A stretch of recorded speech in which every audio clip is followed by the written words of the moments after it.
প্রথমে গ্যাসটা ধরিয়ে নিলাম, তারপরে দিলাম সামান্য পরিমাণে সর্ষের তেল, কারণ পনিরগুলো ভাজতে হবে সেই জন্য।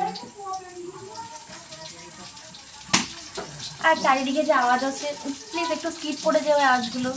বুঝতে তো পারছো, গ্রামে থাকি, গ্রাম এলাকা, একটু তো হবে এসব, তাই না?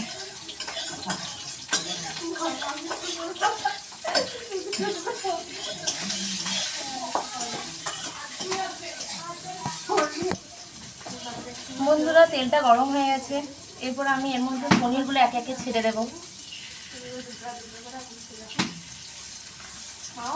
হালকা করে ভেজে নেবো, কারণ বেশি কড়া করে ভাজলে তো পনিরগুলো শক্ত হয়ে যাবে, তাই একটু হালকা করে ভেজে নেবো পনিরগুলো। এটা হচ্ছে কিন্তু বন্ধুরা আমাদের বাড়ির তৈরি পনির, এটা কিন্তু কেনা পনির না। আসলে আমরা তো গ্রামে থাকি, তাই সবই তো বুঝতেই পারছো, গ্রামে আমাদের গরু আছে, সেই গরুর দুধ দিয়ে এই ছানা তৈরি হয়, আর খুব টেস্টও হয়। কেনার থেকে কিন্তু এই ছানা প্রচণ্ড টেস্ট।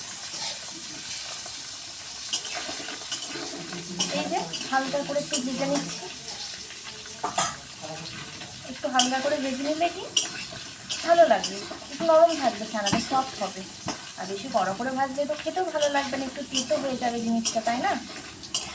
সেই জন্য এরকম হালকা করে ভেজে নিলাম।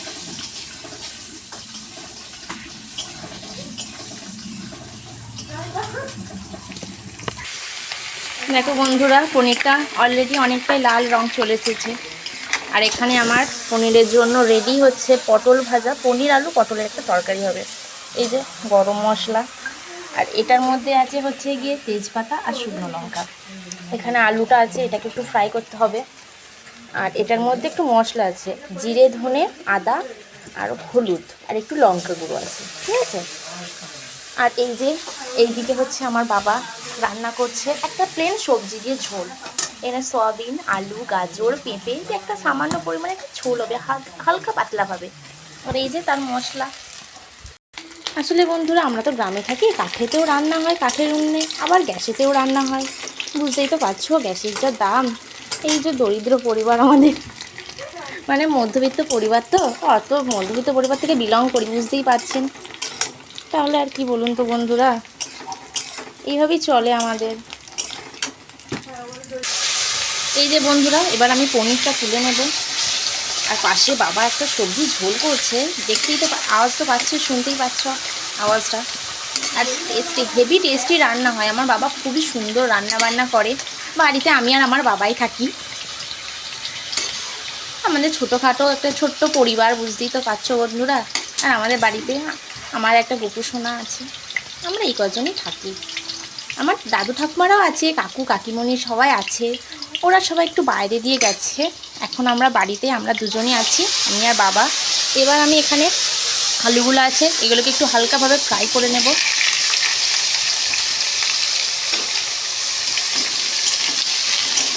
একটু ফ্রাই না করলে বুঝতেই তো পারছো খেতে ভালো হবে না। আমরা গ্রামে থাকি, ওই যেমন পারি তেমনই রান্না করি, খাওয়া দাওয়ার চেষ্টা করি, ওই আর কি।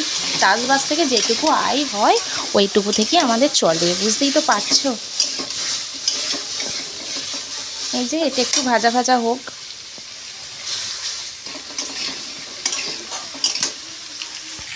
এই যে বন্ধুরা, আলুগুলো ভাজা হয়ে গেছে। আলুটা কিন্তু আমি নুন হলুদ ছাড়াই ভেজেছি, এমনি প্লেন ভেজেছি, কারণ রান্না করবার সময় এমনি তো নুন হলুদ আমি দেবো, এক্সট্রা এখন আর কোনো নুন বা হলুদ কিছুই দিইনি বন্ধুরা। এমনি রান্নাটা করলাম এখন, মানে ভাজাটা করলাম।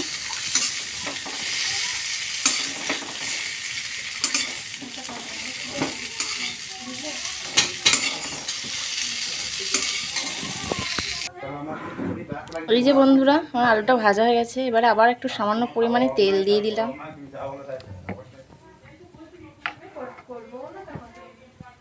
তেলটা একটু গরম হোক।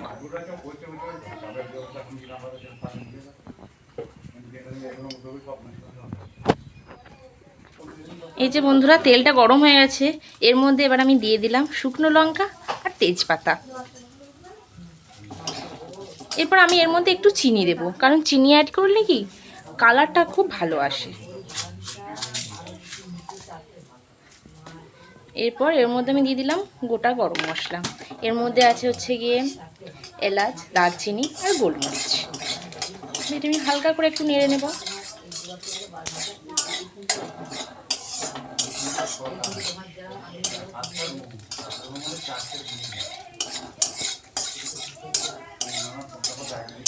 গরম হয়ে গেছে তেলটা, আর এগুলোও ভাজা হয়ে গেছে। এর মধ্যে আমি এবার পেস্ট করে রাখা যে মশলা, মানে রেডি করে রাখা যে মশলাটা, সেটা আমি দিয়ে দিচ্ছি আস্তে আস্তে। বন্ধুরা এই যে আমি এবার এটা ভেজে নিচ্ছি।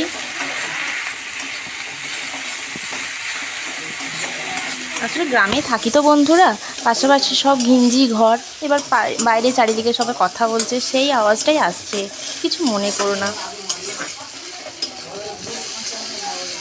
এরপর আমি একটা বাটিতে সস আর একটু জল গুলে রেখেছিলাম, এবার এইটা আমি এর মধ্যে দিয়ে দেব।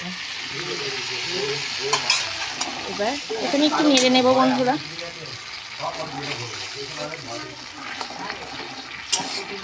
এবার তখন তো আমি তোমাদেরকে বলেইছিলাম আমি এর মধ্যে নুন দিইনি, এবার আমি এটার মধ্যে একটু নুন দেবো, সামান্য পরিমাণে নুন।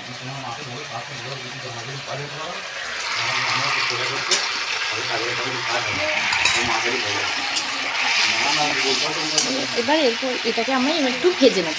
একটু ভেজে নেওয়ার পরে এটা একটু এটার মধ্যে থেকে একটু তেল ছাড়বে, সেটা একটু টেস্ট আসবে, ভালো কালারটা বেরোবে, একটু খেতেও ভালো হবে, একটু ভালোভাবে মশলাটা কষাবে।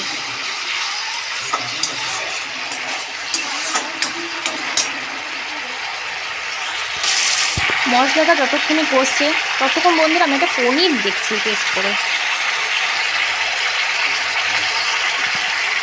এই যে বন্ধুরা, খেতে খুবই ভালো হয়েছে, কারণ এটা হচ্ছে আমাদের বাড়ির তৈরি পনির, বুঝতে পারলে তো? খুবই টেস্ট এই পনির, আর ভীষণই সফট। দেখো তোমরা বুঝতে পারছো কতটা সফট এই পনিরটা। এই যে বন্ধুরা, আমার মশলাটা কষানো অলমোস্ট ডান। এরপর আমি এটার মধ্যে সামান্য পরিমাণে একটু জল দেব। একটু জল দেওয়ার পর দেখতেই পাচ্ছ মশলাটা কতটা পরিমাণে কালার ছেড়েছে। দেখি তো বুঝতে পারছি কতটা পরিমাণে কালার ছেড়েছে মশলাটা। এবার আমি এটার মধ্যে দিয়ে দেব ভেজে রাখা আলু, আর দিয়ে দেব ভেজে রাখা পটল। পনিরটা আমি এখন দেব না, কারণ এখন এইটা দিয়ে একটু কষাবো। এইভাবে একটু ট্রাই করে দেখো বন্ধুরা, খেতে খুবই ভালো হয়। কারণ সাধারণভাবে তরকারি তুমি যদি রান্না করো তার একটা টেস্টই আলাদা বন্ধুরা।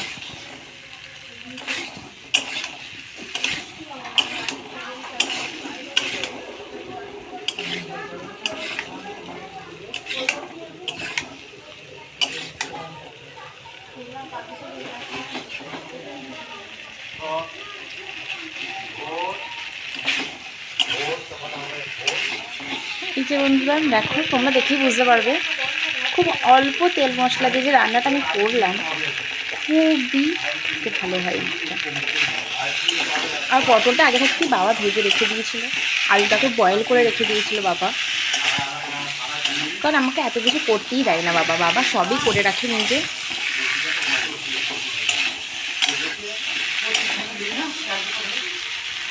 এই যে বন্ধুরা,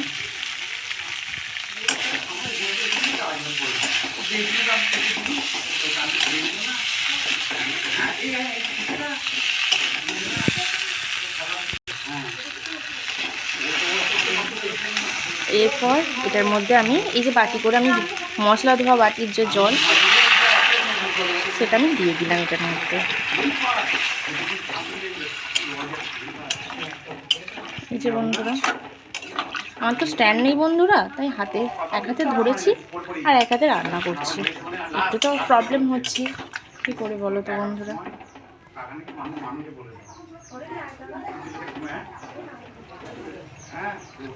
এটা একটু ফুটে উঠলে বন্ধুরা, এটার মধ্যে আর একটু জল দিতে হবে। ফুটে উঠলে আমি এটার মধ্যে পনিরটা দিয়ে দেবো, আর একটু জল দিলাম। এবার এই যে আমাদের এই তরকারি একেবারেই ফুটে গেলেই রেডি হয়ে যাবে। আমি এটা কিন্তু নিরামিষ বন্ধুরা, সম্পূর্ণ নিরামিষ পনিরের তরকারি হয়েছে। এর মধ্যে আমি কিন্তু কোনো পেঁয়াজ রসুন একদমই দিই। এই যে পনিরগুলো আমি দিয়ে দিলাম এটার মধ্যে। দেখো কতটা সফট এই পনিরটা, তুমি দেখেই বুঝতে পারবে তোমরা। এই দেখো কতটা সফট, দেখো পনিরটা।